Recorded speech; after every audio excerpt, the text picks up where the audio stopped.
注意看，在标题和正片之间加入这种漏光的素材，即可完成这样的转场。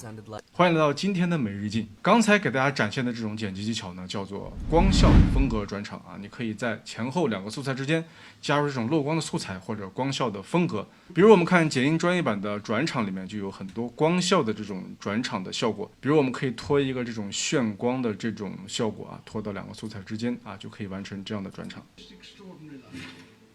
那音效又如何设计呢？我们看看原片它的音效是怎么样的。I've had the most extraordinary life. 类似于那种上升停止耳鸣的声音，用来搭配这种光效的转场啊。这个上升停止耳鸣的音效呢，在我们音效库有很多种类型，大家可以尝试一下，这是一种搭配。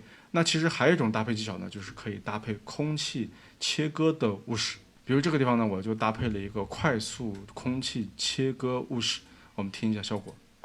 I've had the most extraordinary life.